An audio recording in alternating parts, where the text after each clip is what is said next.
Well, a lot of people ask me what their job is in the creative process and what the job of the universe is. So let's look at that for a moment. Let's use this metaphor. If you think about Aladdin and his lamp, you've probably heard of that one.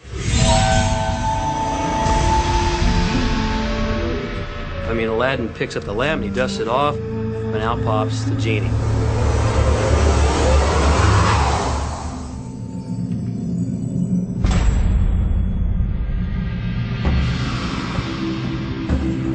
And the genie always says one thing. Your wish is my command.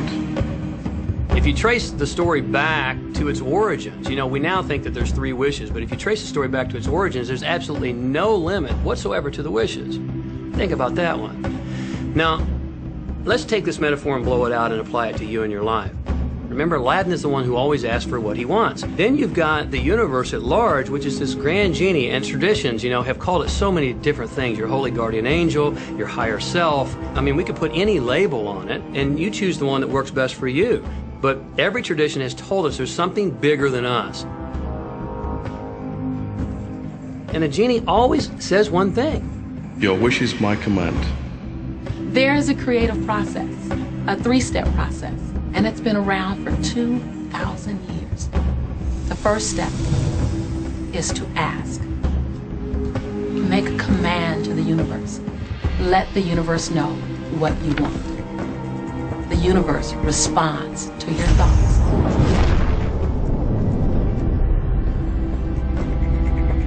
What do you really want?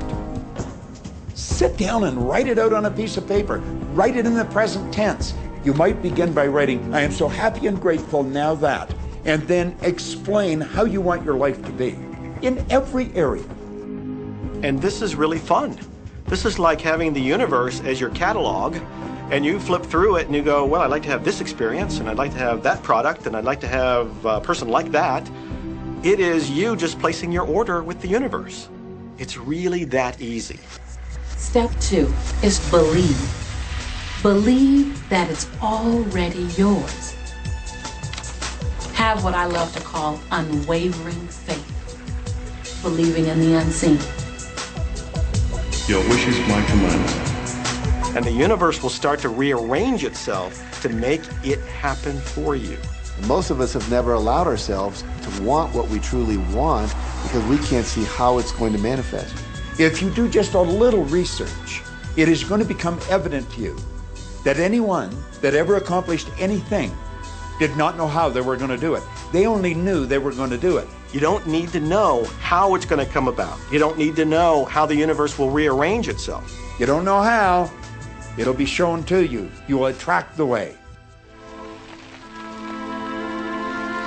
Most of the time when we don't see the things that we've requested, we get frustrated, we get disappointed, and we begin to become doubtful. The doubt brings about a feeling of disappointment. Recognize that feeling and replace it with a feeling of unwavering faith.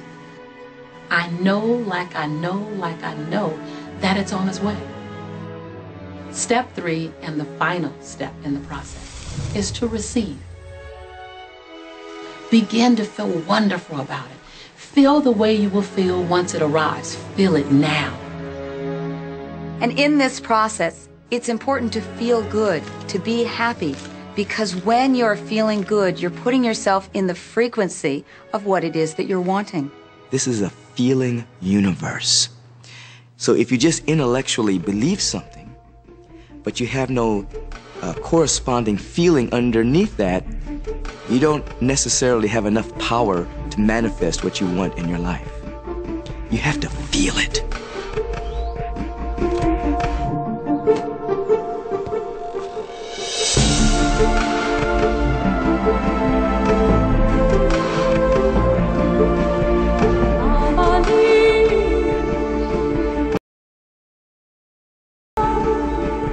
And when you turn that fantasy into a fact, you're in the position to build bigger and better fantasies. And that, my friend, is the creative process. So the law of attraction, the study and practice of the law of attraction is just figuring out what will help you generate the feelings of having it now. Go test drive that car. Go shop for that home. Get in the house. Do whatever you have to do to generate the feelings of having it now and remember them. Whatever you can do to do that will help you to literally attract it. It could be you wake up and it's just there, it's manifest. Or you might get some inspired idea of some action to take. You certainly shouldn't be going, well, I could do it this way, but man, I would hate that, because you're not on the right track if that's the case. Action will sometimes be required, but if you're really doing it in line with what the universe is trying to deliver, it's going to feel joyous, you're going to feel so alive, time will just stop, you could do it all day. The universe likes speed. Don't delay, don't second guess, don't doubt. When the opportunity's there, when the impulse is there, when the intuitive nudge from within is there, act. That's your job. And that's all you have to do. You will attract everything that you require. If it's money you need, you'll attract it. If it's people you need, you'll attract it. If it's a certain book you need, you'll attract it. You've got to pay attention to what you're attracted to. Because as you hold images of what you want, you're going to be attracted to things and they're going to be attracted to you. But it literally moves into physical reality with and through you. And it does that by law.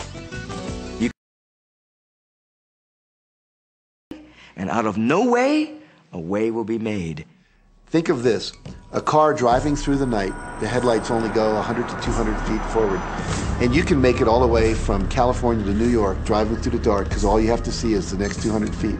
And that's how life tends to unfold before us. And if we just trust that the next 200 feet will unfold after that, the next 200 feet will unfold after that, your life will keep unfolding and it will eventually get you to the destination of whatever it is you truly want because you want it.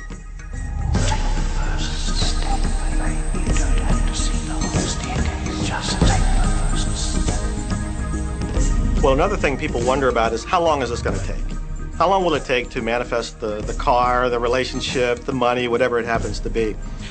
Well, I don't have any rule book that says it's going to take you 30 minutes or a 3-day matter of you being in alignment with the universe itself.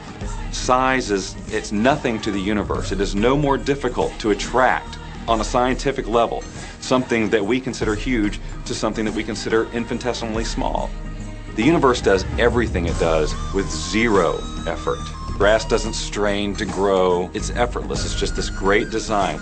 It's all about what's going on up here. It's about what we put in place, saying this is big, it's going to take some time. This is small, oh, I'll give it an hour. You know, those are our rules that we define. There are no rules according to the universe. You provide the feelings of having it now, it will respond. Some people have an easier time with little things, and so we sometimes say, well, start with something small, like a cup of coffee. Make it your intention to attract a cup of coffee today. Hold an image of talking to an old friend that you haven't seen for a long time. Somehow or another, somebody's going to start talking to you about that person. That person's going to phone you or you'll get a letter from them. People are amazed how that I line up car parks, and I've done this right from when I first understood the secret. I would visualize a car space exactly where I want it, and 95% of the time it would be there for me, and I'd just pull straight in. 5% of the time I'd have to wait just a minute or two, and the person would pull out and I'd pull in. So I do that all the time.